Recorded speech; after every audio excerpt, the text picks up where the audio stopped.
글로벌 시장이 경제, 기술, 외교 이슈로 뜨겁게 움직이고 있습니다.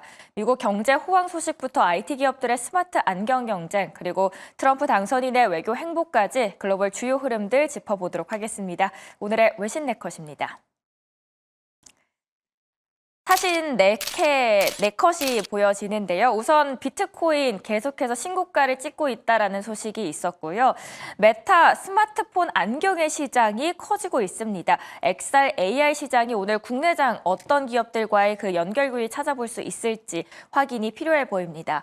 마지막으로 소매 판매 미국이 잘 나왔습니다. 호황을 충분히 누리고 있다라는 점을 확인할 수 있었는데 이와 반대로 정치적인 리스크 국내 시장은 점점 더 커지고 있는 듯합니다. 왜냐, 한국을 제외하고 중국, 일본과는 모두 정치적인 외교 정책을 펼칠 것이다라고 예고했기 때문입니다. 자, 하나씩 들어가 보도록 하죠. 오늘의 첫 번째 외신입니다. 블룸버그 소식이 있었습니다. 탄탄한 미국의 소비를 증명해줬죠. 그로 인해서 금리 인하 속도 이제는 더 늦출 수 있다라는 자신감이 커지고 있습니다. 11월 소매 판매가 예상치보다도 더 올랐는데요. 0.7%로 나왔습니다. 자세한 수치 함께 외신으로 보겠습니다. 미국 경제가 호황을 이어가면서 연준의 기준금리 인하 속도가 둔화될 것으로 보입니다. 그 이유는 올해 11월 미국 소매 판매가 시장의 전망치를 웃돌았기 때문입니다. 옆에 표도 보이는데요. 11월 미국 소매 판매는 시장 전망치인 0.6%를 소폭 웃돌면서 전월 대비해서는 0.7% 증가했습니다. 블룸버그 통신에서는 블랙 프라이데이 기간 동안 소비자들이 할인된 가격에 지출을 늘렸고 소득이 증가하면서 소매 판매가 그 회복력을 유지했다라고 분석했습니다. 한편 CNBC에서는 도널드 트럼프 미국 대통령 당선인이 예고한 관세 정책으로 제품 가격이 더 오를 수 있다는 우려에서 미리 고가 품목을 구입한 측면도 있다라고 설명합니다.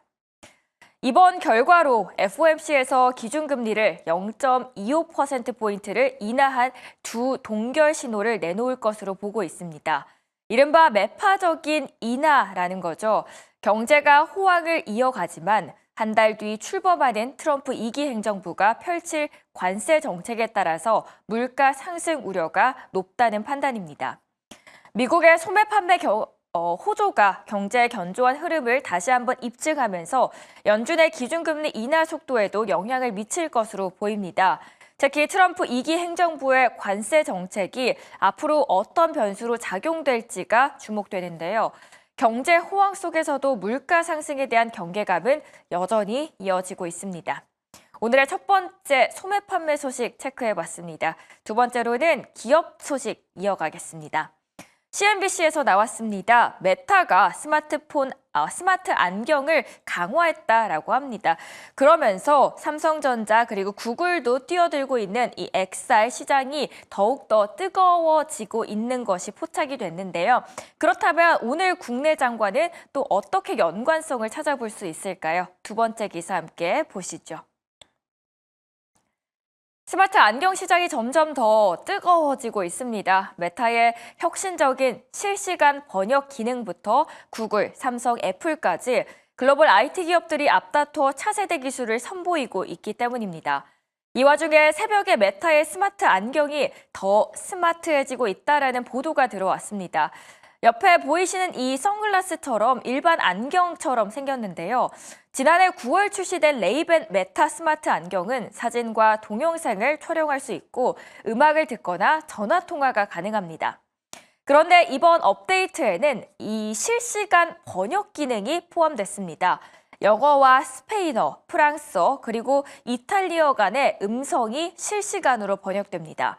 이용자가 하나의 언어를 사용하는 사람과 대화하면 안경의 스피커를 통해 상대의 말을 영어로 들을 수 있게 되는 겁니다. 휴대전화로 대화 내용을 텍스트로 볼 수도 있다고 합니다.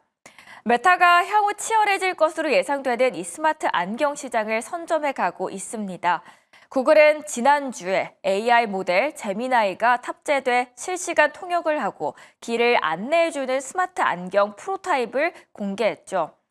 삼성전자는 내년 초에 있을 갤럭시 S25 공개 행사에서 개발 중인 AR 글라스 시제품을 영상이나 이미지 형태로 공개할 예정인 것으로 알려졌습니다. 애플도 수년간 스마트 안경을 2025년 이후 출시될 것으로 전망되고 있습니다.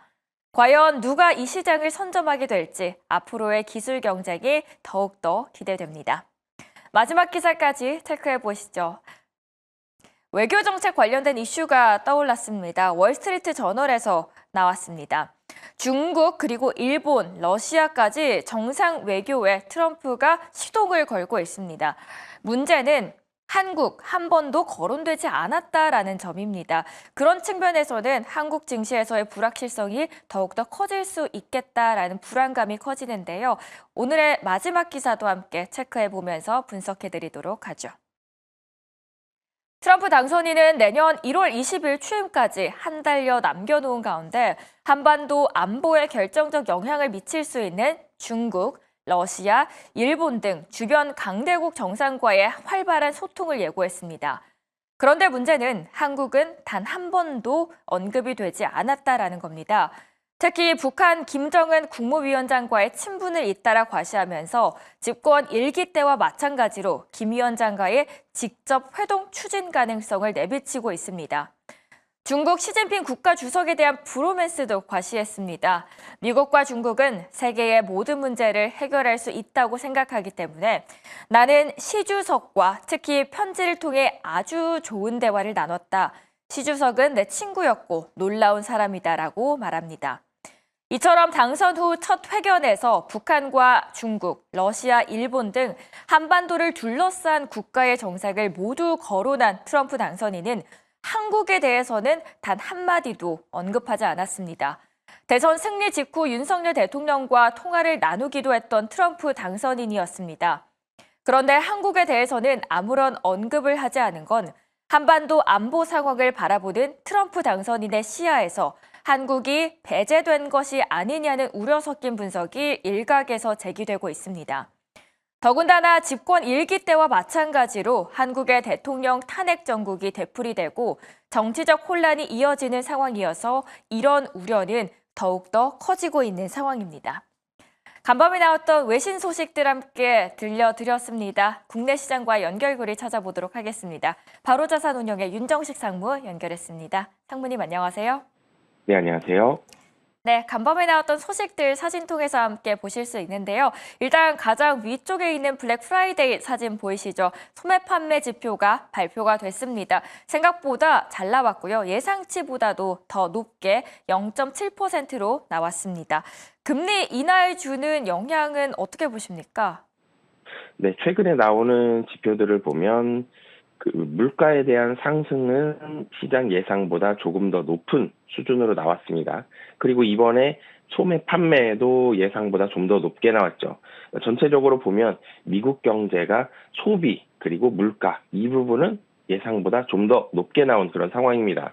그러니까 물론 소비가 잘 된다라는 부분들 보면 경기 침체보다는 경기가 좀 더 활성화가 되어 있다 이런 부분들이 있는데요. 그러니까 금리 인하에 대해서는 두 가지를 살펴봐야 되는데 한 가지는 물가였고요. 또 한 가지는 미국에서 고용 이 두 가지를 살펴보는데 두 가지 다 금리 인하에는 비우호적인 상황입니다. 그러니까 시장 예상보다는 좀 덜 나빴다라는 부분들을 볼 수가 있겠는데요. 그렇기 때문에 12월 금리 인하는 굉장히 유력하죠. 12월 25bp 금리는 인하를 하겠고요. 금리 인하 이후에는 시장의 기존 예상치보다는 훨씬 완만한 하락이 예상이 됩니다.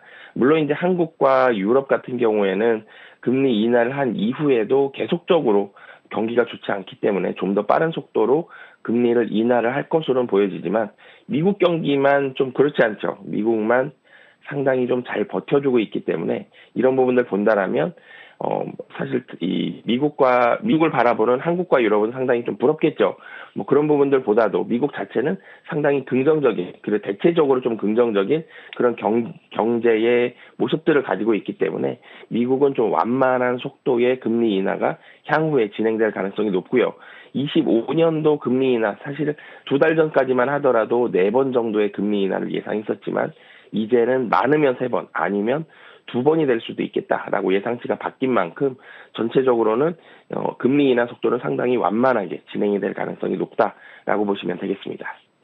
미국을 바라보는 한국 시장은 부러울 수밖에 없다라고 이야기를 해주셨는데요. 이번 소매 판매를 통해서 호조가 계속 이어지고 있다라는 점 함께 확인을 해볼 수 있었습니다. 다음은 메타 소식이 있었죠. 스마트 안경의 그 경쟁이 점점 더 치열해지고 있습니다. 구글, 삼성, 애플까지 뛰어든 이 시장, 오늘 국내 시장에는 어떤 파장 가져올 수 있을까요? 네, 이제 메타에서 삼성, 구글 같이 뛰어들면서 스마트 안경 시장이 경쟁이 치열해지고 있습니다. 이 스마트 안경, 스마트폰에서 스마트워치 그리고 스마트 안경까지 이제는 스마트해지는 게 좀 더 많아지고 있죠. 새로운 먹거리다라고 생각이 들면서 시장도 상당히 무궁무진하죠. 아직 개화가 본격적으로 되지 않았기 때문에 이런 부분들로 주요 이 IT 기업들이 많이 뛰어들면서 이 스마트 안경 시장의 관심도가 계속 커지고 있습니다. 사실 이전에 지금도 본격적인 개화까지는 아닙니다. 점점 늘어가고 있는 추세이지 아직 초기 단계인데 이전까지만 하더라도 스마트 안경에 대해서는 영화로 좀 더 많이 접해 있을 텐데요. 근데 이제는 스마트 안경이 이 소비자들에게 조금씩 다가오고 있습니다. 본격적인 개화 시기가 되기 전까지는 관련 주식에 대해서 단기적으로 상당히 좀 변동성이 나올 수 있습니다. 그러니까 본격적인 개화 시기라는 것은 숫자적으로 판매량이 굉장히 좀 많이 늘어나면서 관련된 부품을 생산하는 기업들이 이 스마트 안경에 대한 실적 비중도가 굉장히 높아졌을 때를 보시면 되겠는데요. 그렇기 때문에 지금은 좀 단기적인 테마주 성격으로 관련 주식에 대한 단기적인 급변동이 좀 가능하다라고 보여지고요. 본격적인 개화 시기까지는 사실 시간은 좀 걸릴 걸로 보여집니다. 국내 같은 경우도 반년 이상은 충분히 좀 걸릴 걸로 보여지기 때문에 이 반년 이상이 지나고 나서 판매량이 상당히 눈에 띄게 늘어나는 그런 시기가 되었을 때에는 실적에 따른 주가 변동성이 나올 수 있다라고 보시면 되겠습니다. 오늘 당장은 급변동성이 있을 수 있다라는 말씀 남겨주셨습니다. 마지막으로 트럼프 당선인이 1월 20일 취임 한 달여 앞으로 남아 다가왔는데요. 이번에 한국의 외교 정책과는 단 한 번도 언급되지 않았다라는 보도가 있었습니다. 불확실성이 국내 시장 더 커질 수 있는 걸까요? 네, 사실은 한국이 좀 더 불확실해질 수 있다라는 부분보다는 이전의 불확실성 사실 이 윤석열 대통령의 계엄 사태가 발생했을 때보다는 지금이 훨씬 덜 불확실합니다. 이 추가적인 정치적 이벤트 발생 가능성도 현저히 낮은 상황인데 그럼에도 불구하고 언급이 없었던 이유는 추가적인 정치적 이벤트가 발생하는 이런 불확실성이 나올 것이다라는 걱정보다는 이전에 발생했었던 이 불확실성이 완벽히 마무리가 되지는 못한 상황이죠. 그러니까 탄핵을 국회에서 결정을 했습니다. 국회에서 결정한 이후에 탄핵까지는 상당한 시간이 걸릴 걸로 보여지죠. 그게 마무리가 되지 않았습니다. 탄핵이 되고 새로운 대통령이 선출이 됐을 때 아니면 탄핵이 마무리가 되고 새로운 대통령에 대한 어느 정도 윤곽은 나와야 되는데 그렇지 못하고 있죠. 훨씬 시간은 지금보다는 훨씬 많이 걸릴 걸로 보여지기 때문에 이 부분에 대해서는 한국의 정치적인 상황에 대해서는 이 트럼프 당선인이 무언가 언급했을 때 얻을 수 있는 득보다는 혹시라도 발생할 수 있는 불확실성으로 인해서 잃을 수 있는 실이 훨씬 더 크기 때문에 언급을 하지 않았다라고 보여지거든요. 추가적인 정치적 이벤트의 걱정보다는 불확실성이 마무리가 덜 됐다라고 보시면 되겠고요. 국내 주식 상황 같은 경우는 외국인도 마찬가지인 것 같습니다. 여전히 국내 시장을 매도하고 있습니다. 불확실성이 있기 때문에 너무 불안해서 한국 시장을 떠나려고 매도한다라기보다는 한번 실망했기 때문에 일정 부분 좀 매도를 하는 부분들이 있고요. 이 매도도 사실 트럼프 대통령의 이 한국에 발언을 하지 않았다는 것과 어느 정도는 일치한다라고 보여지고요. 양시장의 매도가 중단되는 이런 부분들을 좀 확인을 해봐야 될 것 같습니다. 네. 바로자산 운영의 윤정식 상무와 이야기 나눠봤습니다. 미국에서는 실적이 잘 나왔음에도 불구하고 주가가 부진한 기업들이 나타났습니다. 김기은 아나운서가 그 기업들 전해드립니다.